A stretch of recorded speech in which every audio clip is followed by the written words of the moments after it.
नर्मदे हर, नर्मदे हर, नर्मदे हर. आवाज येतोय सर्वांना? ओके. ध्रुव टूर्स आयोजित ऑनलाईन पायी नर्मदा परिक्रमा या अनुभव कथनाच्या कार्यक्रमात तुमच्या सगळ्यांचं मनापासून स्वागत करते. खरं तर आपला श्रावण महिना सुरू झाला आणि पहिल्याच श्रावणी सोमवारी मैयाच्या कृपेने आणि सद्गुरूंच्या आशीर्वादाने आपल्या सगळ्यांनाच पायी परिक्रमा वासीचे अनुभव कथन करून मैयाचा सहवास आणि मैयाचा आशीर्वाद मिळण्याचं खूप मोठं भाग्य आज मिळाले असं म्हणायला हरकत नाही. आधी मी माझा परिचय करून देते, कारण आपण सगळेच एकमेकांना अनोळखी आहोत. माझं नाव मी सौ कविता किरण दंडवते. माझं लौकिक शिक्षण MSc मायक्रोबायोलॉजी झालेलं आहे. ध्रुव टूर्सच्या माध्यमातून गेली 12 वर्षे आम्ही पर्यटन क्षेत्रात कार्यरत आहोत. आम्ही बसच्या नर्मदा परिक्रमा तर करतोच, पण मैयाच्या कृपेने आणि सद्गुरूंच्या आशीर्वादाने पायी नर्मदा परिक्रमा पण मैयाने माझ्याकडून करून घेतली. खरं तर हा ऋणानुबंध खूप वेगळा आहे. आता आपलंच बघा ना, आपण सगळेच अनोळखी आहोत, एकमेकांपासून खूप लांब आहोत, पण आज आपण सगळे या व्यासपीठावर एकत्र आलोय त्याचा दुवा म्हणजे आपली नर्मदा मैयाच आहे. खरं तर म्हणजे नर्मदा परिक्रमेमध्ये आपण विचार केला तर वयाचं कुठलंच बंधन नाहीये किंवा कशाचंच बंधन नाही असं म्हणायला हरकत नाही. लहान मोठा ज्येष्ठ लहान गरीब श्रीमंत कुणीही कुणीही नर्मदा परिक्रमा करू शकतं. आणि यातला प्रत्येक जण म्हणजे ऐकणारा असो परिक्रमा करणारा असो, प्रत्येक जण म्हणजे मैयाचं लेकरू असतं. आणि म्हणूनच जेव्हा आपण मैयाच्या जवळ जातो, मैयाच्या सहवासात जातो कशाही अर्थाने, त्या सहवासाला खूप महत्व येतं. आणि ही नर्मदा परिक्रमा जी असते ती आपल्या आयुष्यामध्ये खूप मोठी कलाटणी घेऊन येते किंवा आपल्या आयुष्याला एक मोठी दिशा दाखवते असं म्हणायला हरकत नाही. खरं तर आज आपण इथं जमलोय, आज पहिला सोमवार आहे आणि आजची ही पर्वणी आहे, तर ह्या सत्राची सुरुवात आपण लवकर करूया. मी तुमचा जास्त वेळ घेणार नाहीये. तर आज आपल्याला ज्या परिक्रमावासींचा अनुभव कथन ऐकायचंय, गेले 8-10 दिवस आपण ग्रुपवरती चर्चा करतोय, तर त्यांचा आधी परिचय करून घेऊया आपण. आज आपण ज्यांनी पायी नर्मदा परिक्रमा केली त्या म्हणजे डॉक्टर सुरुचिताई नाईक, या इंदोरच्या आहेत. सुरुचिताईंचं लौकिक शिक्षण बघायला गेलं तर भली मोठी लिस्ट आहे असं म्हणायला हरकत नाही. ताईंचं बीएससी होम सायन्स मध्ये झाले, ऍडिशनल BA लिटरेचर मध्ये झाले, इंग्लिश लिटरेचर मध्ये, परत BA ऍडिशनल पॉलिटिकल सायन्स मध्ये झालेलं आहे. ताईंचं B.Ed झालेलं आहे. ताईंचं MSc क्लिनिकल न्यूट्रिशन मध्ये झालेलं आहे. PhD क्लिनिकल न्यूट्रिशन मध्ये झालेली आहे. त्याचबरोबर होमिओपॅथी नॅचरोपॅथी मध्ये सुद्धा ताई तज्ज्ञ आहेत. आता सध्या ताई इंदोरच्या एका मोठ्या हॉस्पिटलमध्ये head of the department dietetics इथे म्हणून ते कार्यरत आहेत. खरं तर ताईंबद्दल काय सांगावं आणि किती सांगावं तेवढं कमीच आहे. सगळ्यात महत्वाची गोष्ट म्हणजे मला तर वाटतं ताईंना पण माहित नसेल, पण महाराष्ट्रभर ताईंचं जे नर्मदा परिक्रमेचे अनुभव आहेत त्याची जी शृंखला आहे ती मला वाटतं महाराष्ट्रभरच नाही तर महाराष्ट्राच्या बाहेर देखील पोहोचलेली आहे. आपल्यापैकी बरेच जण सुरुची नाईक हे ऐकून आहोत, पण आज प्रत्यक्ष त्यांच्या तोंडून त्यांचे अनुभव ऐकण्याचा योग आपल्याला मिळणार आहे. आणि सगळ्यात मोठी गोष्ट ताईंची सांगायची तर ताईंनी जी नर्मदा परिक्रमा पायी नर्मदा परिक्रमा केलेली आहे त्या परिक्रमेवरचं ताईंनी लिहिलेलं स्वतःच्या अनुभवांचं एक पुस्तक प्रकाशित झालेलं आहे. तर ताईंच्या पुस्तकाचं नाव आहे नर्मदा परिक्रमा एक विलक्षण अनुभूती. अतिशय सुंदर पुस्तक आहे, आपल्या सगळ्यांच्या संग्रही असावं असं पुस्तक आहे. आणि ते जरी आपल्याला घ्यायचं असेल तरी आपण ह्या सत्रानंतर त्याच्याबद्दलही चर्चा करणार आहोत. तर आता मी ताईंना विनंती करते की त्यांनी त्यांच्या अनुभव कथनाला सुरुवात करावी. सुरुचिताई नाईक. नर्मदे हर, नर्मदे हर, नर्मदे हर. माझा आवाज येतोय का? हो, येतोय ताई. येतोय येतोय. नर्मदा परिक्रमेचं अनुभव कथन करण्याच्या आधी मी नर्मदा मैयाला अशी विनंती करते की हे नर्मदा मैया, हे जे कथन मी करते हे तुझे अनुभव आहेत, त्यात माझं कुठलंही श्रेय नाही. त्यामुळे माझ्या वाणीला चुकूनही अहंकाराचा स्पर्श होऊ देऊ नको. आणि आता इथून अशी प्रार्थना केल्यानंतर मग आपण परिक्रमेचे अनुभव ऐकूयात. ज्या वेळेला मी परिक्रमेचे अनुभव सांगायचं असं म्हणते किंवा कोणाला ऐकायचे असतात, त्यावेळेला अनेकांच्या मनात काही प्रश्न असतात. परिक्रमा केल्यावर अनुभव येतात का? पण खरं सांगू का, परिक्रमा करायचं ठरवल्यावरच अनुभव यायला लागतात. मला तरी लागलेत. झालं असं की परिक्रमा मी पीएचडी करत होते त्यावेळेला अ, अत्यंत मला कष्टप्रद पीएचडी केली. कारण माझ्या ज्या गाईड होत्या तर त्यांना असं सगळं परफेक्ट असं हवं असायचं. अमुक असं झालंच पाहिजे, तमुक तसं झालंच पाहिजे. आणि त्यांची मी आवडती विद्यार्थिनी होती आणि त्यांचा उद्देश हा होता की हिच्या थिसिसमध्ये एवढंही काही चुकीचं असायला नको. आणि त्यांनी त्यांचा सगळा जोर तिथे लावला.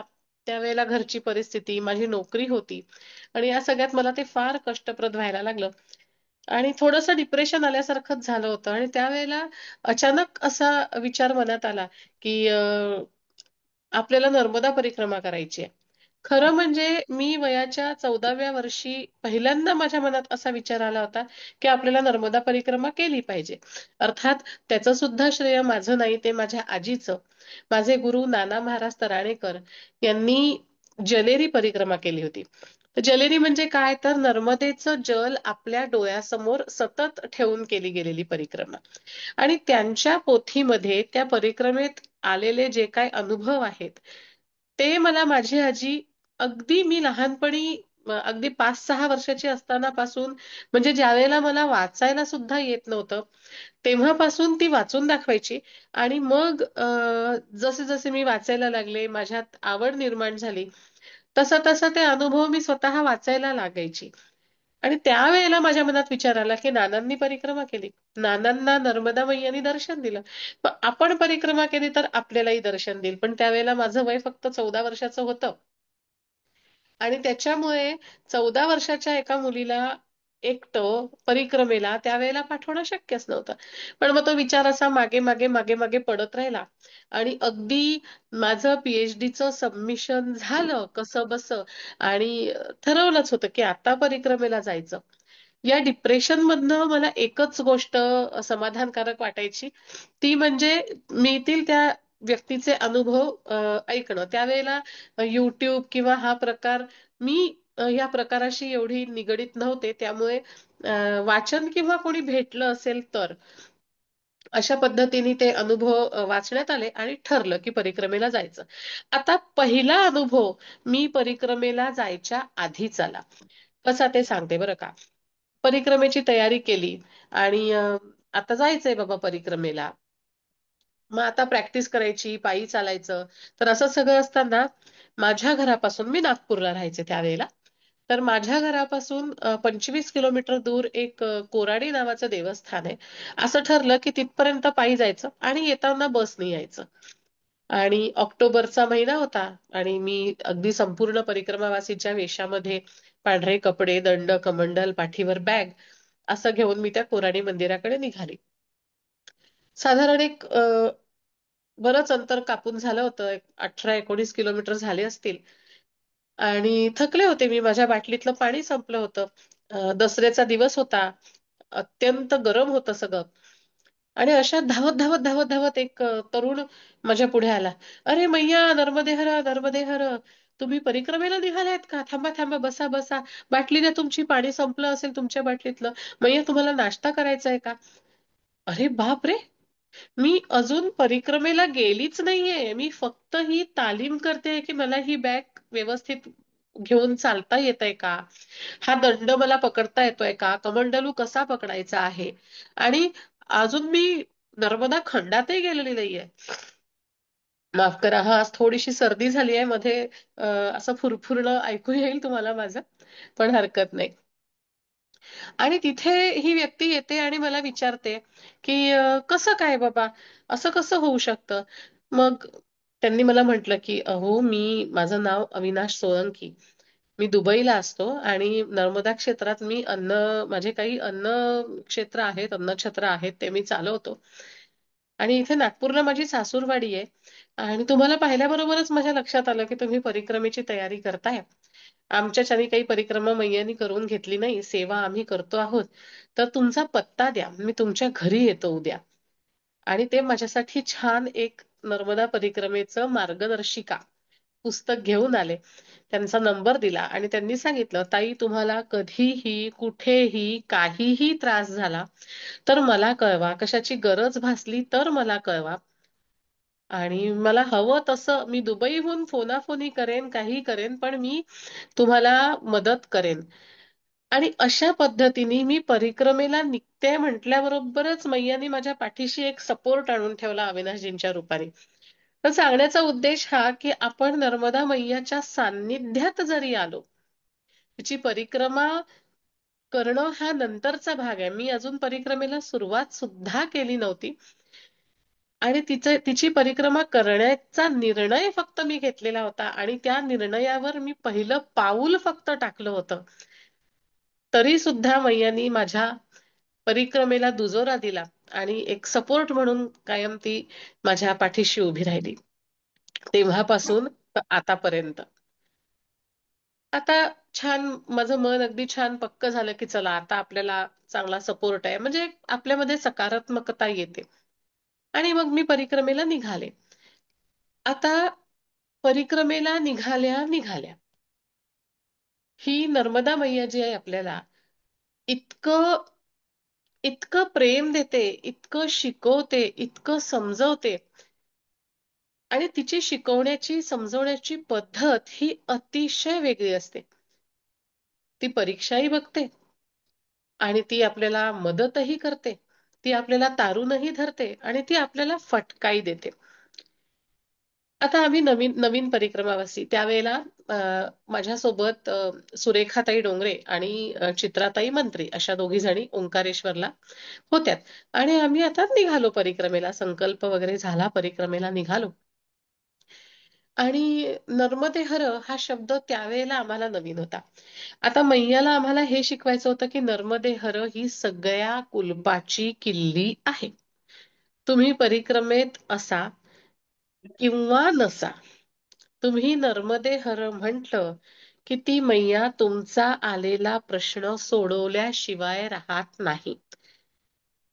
नर्मदा मैया आणि दत्तात्रय हे दोन अशी दैवता आहेत ज्यांना आपण स्मर्तृगामी असं म्हणतो. ज्यांचं स्मरण केल्या केल्या हे आपल्याला आपल्या समोर येऊन आपल्या संकटांना सोडवतात. हे आता नर्मदा मैयाला आम्हाला शिकवायचं होतं. आणि म्हणून मग त्या वाटेवरती असताना कधी पाणी संपलं, कधी चटके बसायला लागले, सुरेखाताईच्या पायाला छाले आलेत. पण हे सगळे प्रश्न, कोणी ताकवाला येऊन तहान लागलीये, आम्हाला पाणी हवंय, तो ताक देऊन जातोय. कोणी अ, पाया पायाला हे होतंय म्हटल्यानंतर, अरे नाही नाही इधर से जाओ, हे करा, पाय धुवून घ्या, इथे पाणी आहे, अशा पद्धतीने मदत करताय. तर हे जाणवायला सुरुवात झाली की परिक्रमेचा पहिला दिवस अगदी परिक्रमेच्या आधी अनुभवाची सुरुवात झालेली होती. आणि पहिल्या दिवशीपासून तर शेवटच्या दिवशीपर्यंत इतके काही दिव्य, वेगळे, शिकवणारे, समजवणारे अनुभव त्या माईनी माझ्या समोर आणून टाकलेत, की त्यामुळे माझं संपूर्ण आयुष्य बदलून गेलं असं मी म्हणेन. आता परिक्रमेचे अनुभव सांगताना अनेकांच्या मनात प्रश्न असतात. नर्मदा मैयाचं दर्शन झालं का? अश्वत्थाम्याचं दर्शन झालं का? मारुतीरायांचं दर्शन झालं का? पण पहिल्या दिवशी मला जे दर्शन झालं तो अनुभव मी तुम्हाला आधी सांगेन. हो, नर्मदा परिक्रमेच्या अगदी पहिल्याच दिवशी मला एका दिव्य व्यक्तीचं दर्शन झालं. पण गंमत अशी आहे, की हे दर्शन मला झालेलं आहे हे मला कळलं केव्हा माहितीये का? 4 महिन्यानंतर.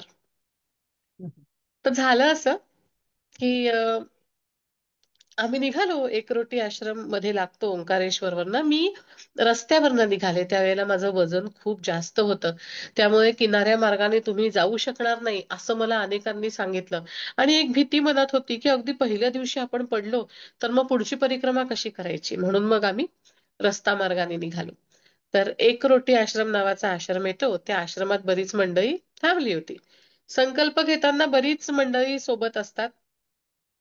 मोठ्ठक्क्यापर्यंत ही सोबत कायम राहते बरेचदा. आणि तिथे एकरोटी आश्रमामध्ये आम्ही दुपारच्या भोजन प्रसादीला साधारण 25 एक लोक थांबलो असू. बऱ्याच माताराम होत्या, बरेच बाबाराम होते. आणि तिथे असे बेंचेस लावले आहेत समोर बसायला. त्या बेंचेसवर सगळेजण बसले होते. एक साधारण 80च्या घरातले आजोबा होते, ते आपले उभे होते. आम्ही म्हाताराम सगळ्या बसलेल्या होतो आणि मला अचानक असं जाणवलं की सगळे बेंचेस भरलेले आहेत आणि हे म्हातारे बाबाजी उभे आहेत. म्हणून मी पटकन उठले, आजूबाजूच्या एक दोघींना उठवलं आणि त्यांना म्हटलं, या ना बाबा, बसा तुम्ही. तर ते बसले. ते बसल्याबरोबर बाकीच्या म्हातारा उठून आपापल्या याला लागल्या आणि ते मला म्हणाले, थांब जरा. मी म्हटलं, बोला ना बाबा. जरा प्रश्न उत्तर झालेत. मी त्यांना विचारलं, तुम्ही कुठले? तर ते मला म्हणतात, कसे? ते आहे मी पुण्याचा, पण असतो मी कारंज्याला. आता आमच्या नागपूर जवळ दत्ताचं लाडाचं कारंज आहे. म्हटलं, बरं, मग तुम्ही पुण्याला असता पण तुम्ही कारंज्याला असता म्हणजे कसं काय? तर म्हणे, नाही नाही, मी राहतो पुण्यालाच ग, पण मी जात असतो कारंज्याला.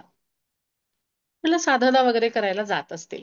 मी त्यांना विचारलं, मग तुम्ही काय तिथे साधना वगैरे करतात का? तर म्हणे, नाही ग, मी सगळ्यांकडे लक्ष देतो ना. अरे बापरे, सगळ्यांकडे लक्ष देतो. असेल बाबा काहीतरी. हो, माझ्या खोलीत येण्याची कुणाला परमिशन नाहीये, कुणाला परवानगी नाहीये माझ्या खोलीत येण्याची. फक्त पुजारीच माझ्या खोलीत येऊ शकतात. बरं बाबा, असेल काहीतरी. त्यांनी मला नाव विचारलं. मी सांगितलं, माझं नाव सुरुची नाईक. मी त्यांना नाव विचारलं. त्यांनी मला नाव सांगितलं, पण त्यांनी मला पहिलं नाव न सांगता तू पण नाईक, मी पण नाईक, असं ते म्हणाले. म्हणे, मी आहे नाईक, पण मला म्हणतात लेले काका. तर तू मला लेले काकाच म्हणत जा. मी म्हटलं, ठीक आहे. आणि एक अशा 2-4 गप्पा झाल्यानंतर ते मला म्हणाले, तुला खरं सांगू का मी कोण आहे? मी म्हटलं, सांगा ना आजोबा. तर म्हणे, जाऊ दे जाऊ दे, मी नाही सांगत. म्हटलं, हो सांगा ना. म्हणे, नाही नाही, तू कोणाला तरी सांगून देशील. म्हटलं, तुम्ही म्हणाल तर नाही सांगणार. तर म्हणे, तुला कळेल मी कोण आहे, पण तुला आत्ता नाही कळणार. जेव्हा तुझी परिक्रमा शेवटच्या टप्प्यात असेल ना, तेव्हा तुला माझ्याबद्दल माहिती मिळेल. आणि माझ्याबद्दल जी माहिती तुला मिळेल ती तुझी मंडळी, तुझी आपली लोक, ज्यांना तू आपलं समजते, असे लोक तुला माझ्याबद्दल माहिती देतील आणि नर्मदा मैया तुला माझ्याबद्दल माहिती देईल.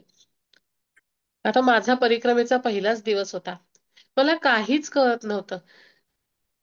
सिद्ध व्यक्ती ओळखायची कशी, किंवा कुठल्या गोष्टीवरती विश्वास ठेवायचा, कुठल्या गोष्टीवरती विश्वासच नाही ठेवायचा, काही काही नाही. अगदी कोरी पाटी माझ्या मनाची होती. आणि मी म्हटलं, ठीक आहे बाबा, आता असं म्हणतात तर असं काय, आपण त्यांना आग्रह धरायचा लहान मुलासारखा की मला सांगा सांगा. ठीक आहे, कळायचं असेल ते कळेल, नसेल कळायचं ते नाही कळणार, असा मी विचार केला. आणि त्यांना नमस्कार केला म्हातारे आजोबा म्हणून. आणि मी माझ्या बाकी म्हाताराम मंडळींबरोबर पुढे निघाले. ते त्यांच्या म्हाताराम मंडळी, त्यांच्या बाबाराम मंडळींबरोबर ते निघाले. त्यानंतर आता 80 साधारण त्यांचं वय, बरं का. आमची चालण्याची स्पीड वेगळी, त्यांची चालण्याची स्पीड वेगळी. आम्ही पुढे निघालो. त्यानंतर शेवटपर्यंत लेले काका मला कधीही कुठेही भेटले नाहीत. अगदी कधीच कुठेच भेटले नाहीत. आणि माझ्या लक्षात ते राहिलेत कारण ते थोडेसे वेगळे मला वाटले होते. हा, एक गंमत अशी अजून त्यांच्याबद्दल सांगायची राहिली, ती म्हणजे अ, थोडं अंतर मी त्यांच्यासोबत चालले आणि ते चालत असताना ते ना असे मध्येच थांबायचेत आणि असं इकडे, असं असं जिकडे तिकडे बघून नमस्कार करायचेत आणि मलाही करायला लावायचेत. मला म्हणायचं, नमस्कार कर, नमस्कार कर, पटकन कर, पटकन कर. आणि मी नमस्कार करायचेत की कोणी आपल्याला सांगितलंय तर करावा नमस्कार. आणि म्हणायचे, आता तुला गुलाबाचा वास येईल, आता तुला चंदनाचा वास येईल. आणि तसा वास यायचा. म्हणजे ही व्यक्ती सर्वसाधारण नाही हे जरी मला कळलं होतं, तरी ती व्यक्ती नक्की कोण आहे हे मला ते सांगणारच नव्हते. त्यामुळे मला ते कळणारच नव्हतं. आणि कदाचित त्यामुळे त्यावेळेला माझी क्युरिओसिटी निर्माण झालीच नाही, माझी उत्सुकता निर्माण झालीच नाही, किंवा ती टिकली नाही असं आपण म्हणूया. आणि मग ते माझ्या लक्षात होते. आणि झालं असं की प्रत्येक आश्रमात पुढे गेल्यावरती मी विचारायचे की लेले काका आहेत का, लेले काका आले होतेत का इथे. आणि मला काही काही उत्तर मिळायचं नाही. मग काय झालं माहिती का, बऱ्याच दिवसांनंतर मला मग परिक्रमेमध्ये सुरेखाताई, चित्राताई मागे पडल्यात आणि माझ्यासोबत मग मंदार वाळिंबे, सुदीन पराडकर, ही मंडळी, यांच्यासोबत मी होते. बाबा, ज्यांना मी बाबा म्हणते, पुण्याचे प्रल्हाद तांबे.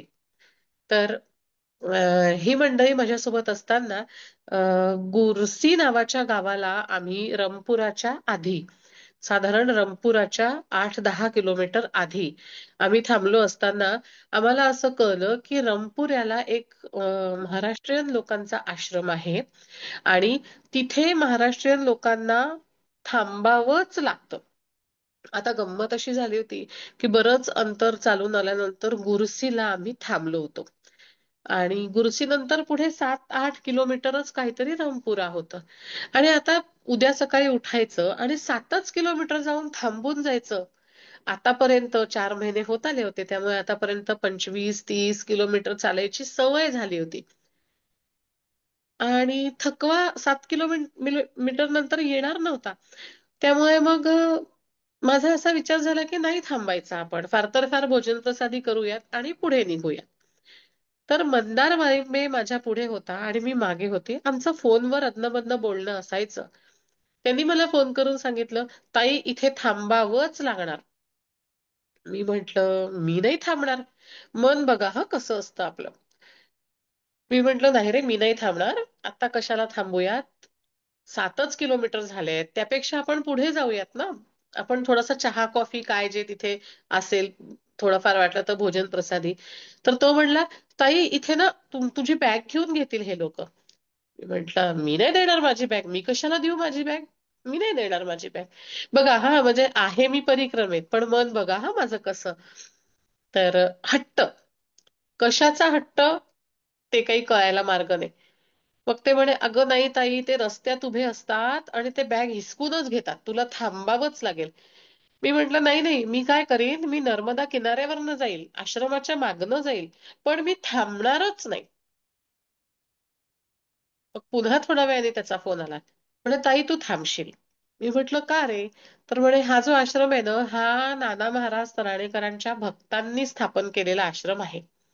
आज गुरुवार आहे आणि इथे संध्याकाळी त्रिपदी आहे. आता कुठे जाशील सांग? मी म्हटलं हो, आता पटलं. आता गुरुपासून पळून कुठे जाणार? मग आता तिथे थांबायचं ठरलं. आता त्या मनाच्या तयारीने मी जात असताना त्याचा मला पुन्हा फोन आला, साधारण एक अर्ध्या तासाने. ताई तुला लेले काका आठवतात का? मी म्हटलं लेले काका आलेत का तिथे? तर म्हणे नाही, लेले काका आले नाहीयेत, पण लेले काका कोण आहेत तुला माहितीये का? अरे बापरे, लेले काका कोण आहेत?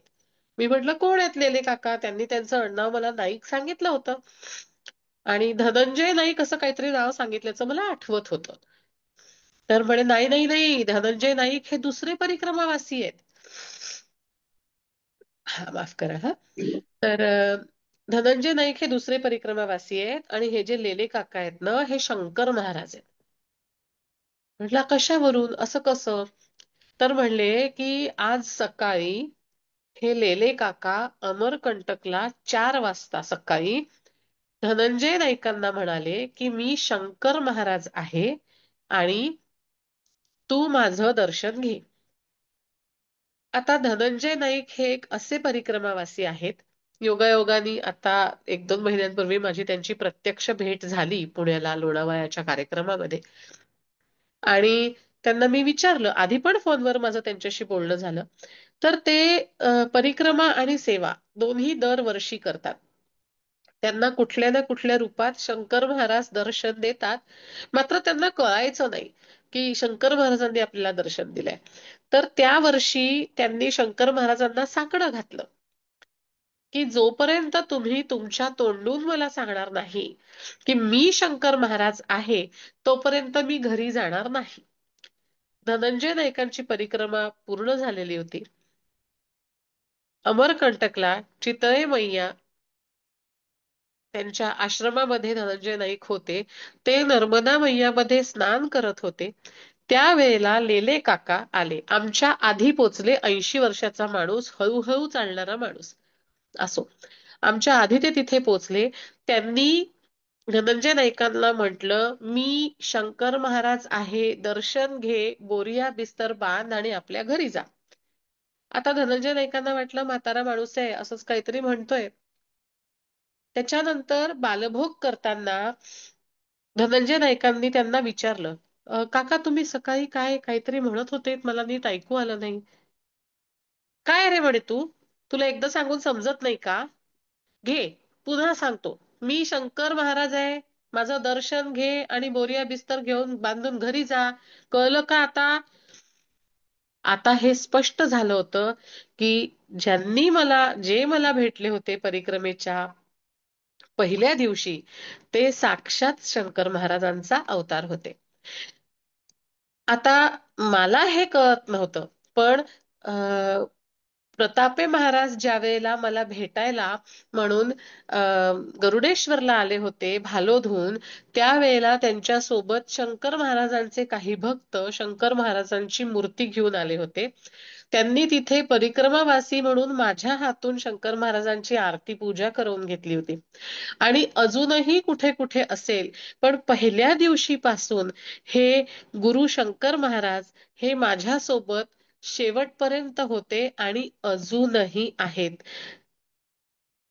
नर्मदा परिक्रमा, त्यात आलेले अनुभव हे परिक्रमेपुरते कधीच शिल्लक राहत नाही. ते तुमच्या सोबत कायम आयुष्यभर असतात. तर असा हा माझा नर्मदा परिक्रमेच्या अनुभवाचा पहिला दिवस होता. माझ्या नर्मदा परिक्रमेचा पहिला दिवस होता.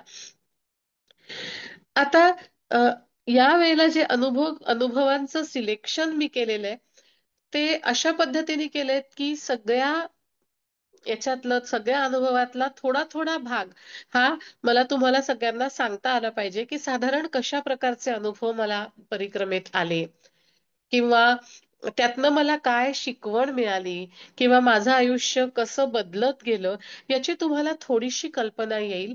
आणि म्हणून मग तसे तसे अनुभवांचं सिलेक्शन मी केलंय.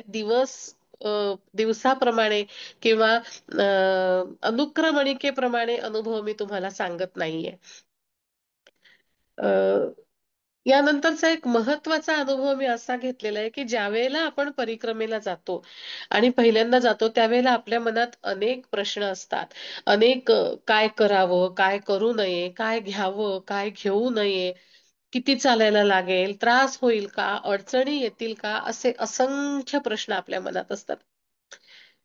त्यावेळेला मला असं प्रत्यक्ष कोणी सांगणारं नव्हतं, की तू अमुक घेऊन जा किंवा अमुक घेऊन जाऊ नको. आणि गंमत माहितीये का, माझी जी बॅग होती पाठीवरची, त्याच्यात मी 4 ड्रेसेस, 4 लेगिन्स, 2-3 पांघरुणं, 2-3 स्वेटर्स, असा भरपूर अ, मालमसाला असा भरपूर घेतला होता. आणि चांगलं 16-17 किलोचं वजन माझ्या पाठीवर घेऊन मी चालत होते. मला वाटत होतं की मी सवय केलीये, त्यामुळे काही हरकत नाही, चालेल. आणि आम्ही ओंकारेश्वरनं पुढे निघालो आणि त्यानंतर पुढे एक गाव लागतं, त्याचं नाव आहे कांकरिया. तर त्यावेळेला ग्रुप होता सोबत आणि आम्ही एक 5-7 जण जात होतो. तर वरून आवाज आला एका टेकडीवरून, टेकडी पण नाही म्हणता येणार, छोटासा टीला म्हणूयात, टेकाड म्हणूयात छोटस. आणि तिथून आवाज आला की नर्मदे हर, भोजन प्रसादी पाने आ जाओ. वेळ पण झाली होती आणि एवढं ऐकून होते की आश्रमात आपल्याला कुठेही बोलवतात आणि भोजन प्रसादीला हे जायचं असतं आणि त्याला नाही म्हणायचं नसतं. मग आम्ही सगळे वर गेलो. हातपाय तोंड धुणं झालं, थोडंसं फ्रेश होणं झालं आणि आपल्या आपल्या बॅगा काढून ठेवल्या, पानं घेतल्या गेलीत आणि आम्ही आपल्या पानावरती बसलो. तिथले जे कर्मचारी होते त्यांनी लोणचं, चटणी, पापड हा प्रकार वाढला आणि ते उभे राहिले एका कोपऱ्यात जाऊन. आम्ही पानावरती बसलेलो. 10 मिनिटं झाले, 15 मिनिटं झाले. आम्हाला वाटलं हे जे संन्यासी महाराज आहेत, ते आता यायचे आहेत पानावर. ते पानावर आले की बाकीचं वाढतील. आणि हे जे महंत होते, या आश्रमाचे जे महंत होते, ते मस्त आपले खाटेवरती असे विष्णू आसनामध्ये असे ते झोपलेले होते. 10 मिनिटं, 15 मिनिटं, बराच वेळ झाला. तरी काही कोणी वाढायला तयार नाही. बरं, आता भूक लागायला लागली होती. आता करायचं काय? आमच्यातल्याच एका जणांनी विचारलं हळूच, महाराजजी भोजन प्रसादी. ते पालो. पालो म्हटलं, आता वाढतील, पण ते उभेच आपले कर्मचारी. पुन्हा विचारलं, बाबाजी, तो परोसी नहीं है भोजन प्रसादी? तर म्हणे, अरे, भोजन प्रसादी नहीं परोसी? किसने नहीं परोसी? मतलब ये महाराज जी तो ऐसे ही खड़े हैं, उन्होंने तो जो परोसना था परोस दिया, अब तुम भोजन प्रसादी पालो. अरे, म्हणजे पापड लोणचं एवढंच खायचंय का? आम्हाला काही कळेच ना. मग ते म्हणाले थोड्या वेळाने, अजून 10-15 मिनिटं त्यांनी आम्हाला ताटकळत ताटांवरती पानांवरती ठेवलं आणि म्हणाले, तुम साथ में नहीं लाए क्या भोजन प्रसादी? अरे, नहीं बाबा जी, हमको तो बताया था कि आपको आश्रम में भोजन प्रसादी मिल जाएगी. आणि मीच होती ती शहाणपणा करणारी जास्तीचा. मी त्यांना असं म्हटलं की, बाबाजी, हमने तो सुना है कि मैया कभी भूखा नहीं रखती. आणि उगाच म्हणजे काहीतरी आपलं ज्ञान पाजळायला असेल किंवा त्यावेळेला काय विचार माझ्या डोक्यात आला माहिती नाही. ते मला म्हणाले, हाँ हाँ बेटा जी, बहुत सही. तो तुमने ये नहीं सुना कि मैया तुम्हारी हर इच्छा पूरी कर सकती है? तुमने ये नहीं सुना कि भैया, मैया है, तुम मैया के पास आते हो तो जो मैया तुम्हें खाना दे सकती है वो तुम्हें कपड़ा नहीं दे सकती, वो तुम्हें ओढ़ने के लिए चादर नहीं दे सकती, सोने के लिए बिछोना नहीं दे सकती, क्या वो सिर्फ खाना बनाने वाली है क्या? अरे बाप रे, निकालो तुम्हारी बॅग, निकालो. माझीच बॅग पहिल्यांदा घेतली त्यांनी. ये क्या है? हाँ, ये दे दो, निकाल दो, हटा दो. हाँ, ये गरीब को दे देंगे. हाँ, वो निकालो, हटा दो, वो करो, चलो. असं करत करत माझ्या बॅग मध्ये फक्त 2 कपडे त्यांनी ठेवले. एक चादर ठेवली, स्लीपिंग बॅग एक होती, आणि एक स्वेटर ठेवलं. बाकी सगळं सामान काढून घेतलं. आणि अशा प्रकारे प्रत्येकाच्या बॅग मधलं सगळं सामान काढून घेतलं. त्यानंतर त्यांनी आम्हाला जेवायला वाढलं. आम्ही जेवलो आणि मग त्यांनी आम्हाला समजावून सांगितलं, देखो बेटा, ऐसा है, तुम जब जन्म लेते हो तो तुम माँ की कोख में आते हो. तुम क्या लेके आते हो? कुछ नहीं लेके आते हो ना. तो तुम नर्मदा मैया को माँ कहते हो. तुमको कुछ लेकर आने की जरूरत नहीं है. मग ते मला म्हणाले, बेटा, जब तुम तुम्हारे मायके जाती हो तो क्या सब सामान लेके जाती हो? नहीं जाती हो. तुम अपने बच्चे को ले जाती हो तो अपनी माँ से कहती हो, मम्मी, इसको खिला दो, भूख लगी होंगी. जब तुम्हारी माँ जन्म से तुम्हें क्या चाहिए, तुम्हें क्या नहीं चाहिए, तुम्हारी जरूरत क्या है, तुम्हारी इच्छाएं क्या है, ये समझ कर तुमको छोटे से बड़ा करती है तो उसको बताना पड़ेगा. उसके पास तुमको चीजें लेके जानी पड़ेगी. नहीं ना. तो फिर ये सब क्या है? ये क्या लेके आए हो इतना सारा? आणि मग लक्षात आलं की हो, खरंच आपण नर्मदा परिक्रमेला जात असताना आईकडे जातो आहोत आणि आपल्या ज्या गरजा आहे त्या पूर्ण करण्याची क्षमता तिच्यामध्ये आहे, किंबहुना आपल्या गरजा ओळखण्याची क्षमता तिच्यामध्ये आहे. गरजा आणि इच्छा या 2 गोष्टींमध्ये फरक असतो हे सुद्धा त्या दिवशी कळलं. मला अमुक एखादी गोष्ट हवी ही माझी इच्छा असते, आणि अमुक एखादी गोष्ट मिळाली नाही तर मला होणारा जो काय त्रास असेल ती गोष्ट माझी गरज असते. आणि माझी गरज ही माझ्या मैयाला खूप जास्त चांगल्या पद्धतीने माहिती असते हे मला त्या दिवशी कळलं. कारण त्यानंतर कांकरियाच्या बाबांनी जेवढं सामान माझ्यासोबत ठेवलं होतं त्या सामानात माझी परिक्रमा पूर्ण आणि व्यवस्थित झाली. किरण दादा, आपल्याकडे वेळ किती आहे मला सांगाल का? आहे ताई, बोला, अजून 15-20 मिनिटं बोलू शकता अजून. अजून 15-20 मिनिटं बोलू शकते ना? हरकत नाही, हरकत नाही. तर याच्यासारखाच एक अनुभव अजून सांगते. याच्यासारखा म्हणण्यापेक्षा याची आध्यात्मिक बाजू असं आपण म्हणूया. पूर्वीच्या काळी अ, शूलपाणीच्या झाडीमध्ये लुटून घेत असत असं ऐकायचं. भीती वाटायची. थोडंसं वाटलं की आपल्यालाही लुटून घेतील. असंही ऐकलं होतं की तिथले जे मामा लोक आहेत ते अंगावरच्या वस्त्रांसह लुटून घेतात आणि तुमच्याजवळ काहीच ठेवत नाही. असं वगैरे काही काही ऐकण्यात आलं होतं. पण ज्या वेळेला प्रत्यक्षात शूलपाणीच्या झाडीमध्ये बोरखेडीला आम्ही होतो, तर त्यावेळेला तिथे हिरालाल रावत नावाचे एक व्यक्ती होते आणि तिथे ते राहत होते. त्यांनी घराच्या अंगणाला मोठा छान असा मांडव घातला होता आणि आतमध्ये 40-50 परिक्रमावासी होते. त्या सगळ्या परिक्रमावासींसाठी हिरालालजींनी दाल बाटीचं भोजन प्रसादी ठेवलेली होती. त्यांच्या घरी एक छोटंसं किराण्याचं आणि आपण डेली नीड्स म्हणतो ना तसं दुकान होतं आणि त्या दुकानात भरपूर वस्तू ठेवलेल्या होत्या. त्या अतिशय कमी किमतीत ठेवलेल्या होत्या. बाजूला एक मोठा बोर्ड होता आणि त्याच्यावर कमीत कमी 70 एक चार्जिंग पॉइंट्स होते. आणि हिरालालजी म्हणाले, कोई कमी नहीं है, अपना मोबाइल फुल चार्ज कर लो, पावर बैंक फुल चार्ज कर लो, क्योंकि यहाँ से आगे 8 दिन तुम्हें चार्जिंग नहीं मिलने वाला. आम्ही त्यांच्याकडनं खाऊन पिऊन हवं ते सामान घेऊन सोबत चॉकलेट्स घेऊन असं सगळं आम्ही त्यांच्याकडनं निघालो. आणि त्यानंतर आम्हाला कळलं की हे जे हिरालाल रावत आहे, हे एकेकाळी जे मामा लोक लुटायचे त्यांचा हे म्होरक्या होते. आणि आता ते परिक्रमावासींना खाऊ पिऊ घालतात आहेत.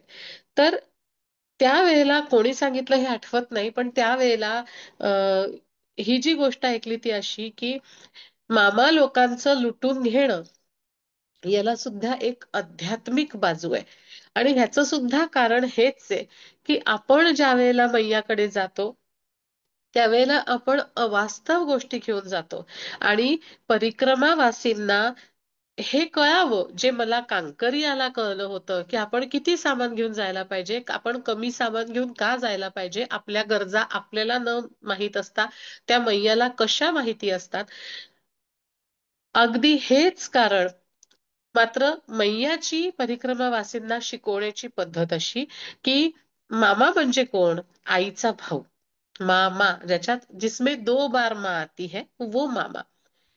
आणि मग त्या नर्मदेचे हे भाऊ आहेत, हे ज्यावेळेला तुमच्याकडचं सगळं सामान काढून घेतात आणि त्यानंतर म्हणजे फक्त लज्जा वस्त्र जेव्हा तुमच्याजवळ असतं आणि त्यानंतर तुम्ही पुढे परिक्रमेला येता, त्यानंतर शूलपाणीची झाडी क्रॉस केल्यानंतर धडगावला तिथे तुम्हाला परत सगळे कपडे म्हणा किंवा ज्या जीवनावश्यक वस्तू असतील त्या तुम्हाला परत मिळतात.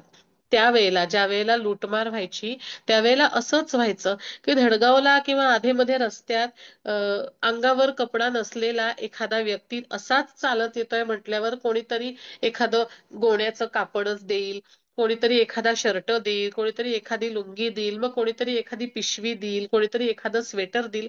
असं करत करत त्या परिक्रमावासीजवळ पुन्हा सगळ्या वस्तू जमा व्हायच्यात.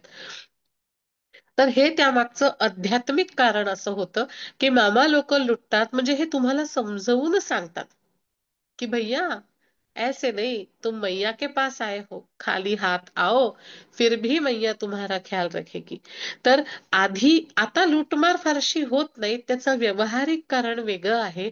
लखनगिरी बाबा म्हणून एक बाबा होऊन गेलेत, ते परिक्रमेला निघाले होते आणि ते शूलपाणीच्या झाडीत असताना त्यांना मामा लोकांनी लुटून घेतलं.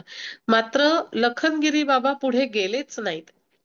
ते तिथेच थांबले आणि त्या आदिवासी लोकांना त्यांनी शिक्षण दिलं, त्यांना समजवलं, त्यांना काम कसं करायचं, पैसा कसा कमवायचा हे शिकवलं आणि त्याच्यानंतर ही लूटमार बंद झाली. लूटमार बंद झाली एवढंच लखनगिरी बाबांचं श्रेय नाहीये, तर आता हे परिक्रमावासींना हे मामा लोक मदत सुद्धा करतात.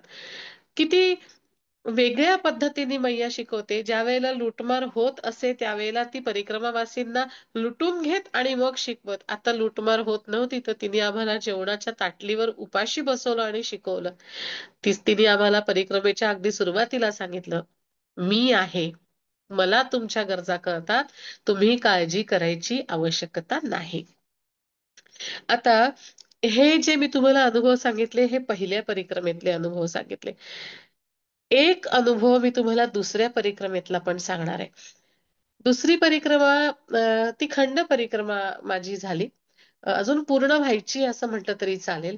त्याला कोणी परिक्रमा म्हणतात, कोणी परिक्रमा म्हणत नाही. पण माझं समाधान हे आहे, की मी मैयाच्या किनारी 10, 12, 15 जसं जमेल तसं जाते. एकटीने जाते, संपूर्ण किनाऱ्यावरनं जाते, गावामध्ये कुठल्याही जात नाही. किनाऱ्यावर जर मंदिर असेल तर मंदिर, नाही तर मैयाच्या किनाऱ्यावर कुठेतरी आसरा घेते. पण आजतागायत मला रस्त्यावर आसरा घ्यायची गरज पडली नाही. आणि अमरकंटकहून मी ही दुसरी परिक्रमा सुरू केली. पक्री सोंढा नावाचं गाव लागतं. एरवी रस्त्याने जेव्हा आपण जातो तेव्हा कबीर चबुतराहून पुढे जातो आणि जेव्हा आपल्याला किनारा मार्ग घ्यायचा असतो तेव्हा आपण आरंडी संगमाकडनं पुढे दमगड उतरून मग आपण पुढे पक्री सोंढाकडे जातो. तर तिथे पक्री सोंढाला मी गेले त्यावेळेला अचानकपणे सुरेश पित्रे ठाण्याचे त्यांनी मला अचानक फोन केला की ताई तुम्ही उद्या निघताय परिक्रमेला असं मला कळलं. मी म्हंटल हो. म्हणे माझा थोडासा भाग राहिलाय मी तुमच्यासोबत येऊ का? ठीक आहे चला. आणि ते होतेच माझ्यासोबत त्यावेळेला.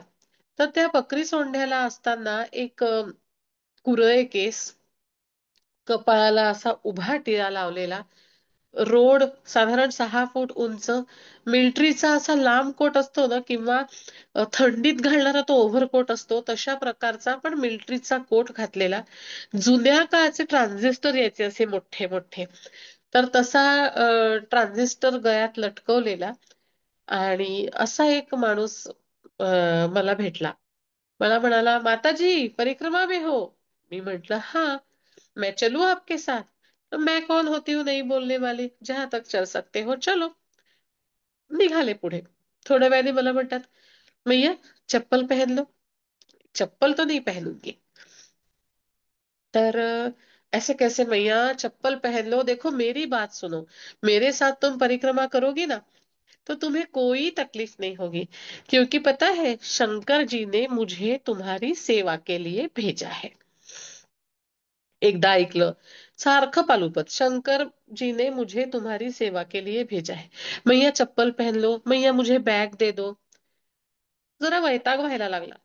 करू दे ना बाबा मला माझी माझी परिक्रमा, काय अगदी. पण ऐके ना, आता सोबत चल म्हटलंय तर चल बाबा कर. माई नाही म्हणत जायचं. आणि अनवाणी मी परिक्रमा करत होते, मैयाच्या किनाऱ्याने करत होते. तर ते ढेकळं जे असतात कडक झालेले, बरेचदा त्याच्या आत काटे असतात. आणि आपण म्हणजे घरी सुद्धा स्लीपर घालून चालणारी लोक आहोत. तर ते ढेकळं सुद्धा माझ्या पायाला बोचायचे आणि मी मोठ्याने आरडाओरडा करायचे कारण ऐकणारं कोणीच नव्हतं. आणि असं माझं अगदी चालू असायचं. आणि प्रत्येक वेळेला मी ओरडले की हा माणूस मागे वळून बघायचा. मैया मेरी चप्पल तो पहन ले, सुन मेरी बात सुन, मेरी सुनेगी तो तुम्हें कोई तकलीफ नहीं होगी क्योंकि शंकर जी ने मुझे तुम्हारी सेवा के लिए भेजा है. करता करता करता करता एका ठिकाणी काय झालं, मला जरा जोरातच काटा बोचला. आणि आतपर्यंत नाही गेला पण तो असा काटा बोचला आणि माझ्या डोळ्यात पाणी आलं आणि मी जरा जास्त जोराने ओरडले. मी ओरडल्या ओरडल्या हा माणूस मागे वळून बघायला लागला. मी त्याच्याकडे बघते तर त्याच्या डोळ्यातनं घळघळा घळघळा अश्रू, डोळे लाल झालेले आहेत, नाक लाल झालेलं आहे आणि तो मला कळवळून हात जोडून म्हणतोय, "मैया चप्पल पहन ले." मी त्याला परत म्हणते, "मैंने संकल्प किया है. मैं चप्पल कैसे पहनूं? मैं चप्पल नहीं पहन सकती." तर तो सटकन खाली वाकला. त्याने 2 हात माझ्या पायासमोर असे ठेवले. मला ते को चप्पल नहीं पहनना ना, तो मेरे हाथ पे पैर रख के चल, क्योंकि पता है मुझे शंकर जी ने तेरी सेवा के लिए भेजा है. आता मात्र मला असह्य झालं, असह्य झालं. मी त्याला म्हटलं, बाबाजी एक काम करो, आप आगे आगे चलो. कदाचित मी ओरडू नये, मी माझ्या दुःखांचा बाजार मांडू नये, मी त्यांचा उहापोह करू नये, माझ्या तोंडातून काटा बोचला तरी अवाक्षर निघू नये. कदाचित हे त्या मैयाला मला शिकवायचं होतं, की आपलं दुःख आपण गिळायला हवं, दाखवायला नको असं असेल. पण त्यानंतर पुष्कळ वेळ मला अनेकदा काटा बोचला तरी तोंड दाबून बुक्क्यांचा मार म्हणतो ना आपण, पण तसं का असेना माझ्या तोंडून चक्कार शब्द निघाला नाही. आणि त्याच्यानंतर असं झालं, की अ, आम्ही आता पुढे पुढे जात राहिलो आणि त्याची सेवा काही कमी होईना बरं का. एक तर तिथून रामनगर पर्यंत आम्ही गेलो असताना त्या वर्षी 2018 ची गोष्ट आहे. तर त्या वर्षी अमरकंटकला बर्फ असा थोडासा पडत होता आणि पांघरुणं वगैरे काहीच नव्हतं कारण पहिल्या अनुभवानंतर आणि आता खंड परिक्रमा होती. खंड नव्हती ऍक्च्युअली यावेळेला. ती खंड झाली ते पण सांगेन कशी ते. तर फार जास्ती सामान मात्र काही मी घेतलेलं नव्हतं आणि स्लीपिंग बॅग मागच्याच परिक्रमेत मी देऊन टाकली असल्यामुळे यावेळेला माझ्याकडे स्लीपिंग बॅग पण नव्हती. थंडी बरीच होती. हे जे बाबाजी होते कुठेतरी गावात जाऊन जाडजूड पांघरूण आणून माझ्या अंगावर घाल. मी आपलं असं जेवते शेवटचा घास उचलला की माझ्या हातातनं ताटली पळवून घेऊन जा, ताटली धुवून आणून दे. इतकंच काय मी सकाळी मला आवाज देऊन उठवायचे 4 वाजता आणि हातात काळा चहा घेऊन आलेले. मैयाजी, बेटी असं म्हणून ते मला चहा म्हणजे मला आता असं व्हायला लागलं होतं की बाई ग परिक्रमा नको पण ह्याला आवर आता तू मला आता इतकी सेवा माझी करून घ्यायची मला सवय पण नाहीये आणि अति व्हायला लागलाय आणि वरून त्यांचं ते वाक्य मैया जी मेरी देवी जी मेरे साथ परिक्रमा कर तुझे कोई तकलीफ नहीं होगी क्योंकि शंकर जी ने मुझे तुम्हारी सेवा के लिए भेजा है. मी अगदी तिला साकडं घातलं आणि म्हटलं आता नको आणि मैया आहे ती तिने ऐकलं माझं. तिने माझं ऐकलं आणि एका ठिकाणी ते पुढे गेले असताना मी आणि सुरेश दादा पित्रे मागे राहिलो. सूर्यास्त झाला. आम्ही मागच्या गावात ते पुढच्या गावात आणि तिथून सुरुवात झाली त्रासाला. त्या दिवशी त्या गावात आम्हाला राहायला जागा मिळाली नाही. कारण त्या गावात मय्यत होती, कोणीतरी वारलं होतं आणि सगळं गाव अख्खं सुतकात होतं. त्या दिवशी एक पिठाची तोडकी मोडकी गिरणी होती. त्या गिरणीत आम्ही रात्र काढली. आम्हाला भोजन प्रसादी मिळाली नाही.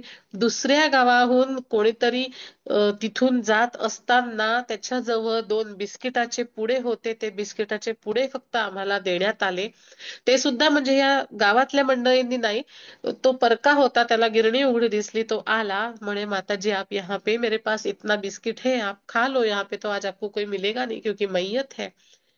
आणि हा तर इथून तर सुरुवात झाली होती त्रासाला. दुसऱ्या दिवशी ज्या वेळेला मी चालायला सुरुवात केली अगदी थोड्याच अंतरावर मला काटा असा बोचला की माझा अंगठा आणि मधलं बोट याच्यामध्ये जे मऊ मांस असतं त्या मांसातून बाभळीचा काटा खालून टोचला आणि वरून बाहेर निघाला.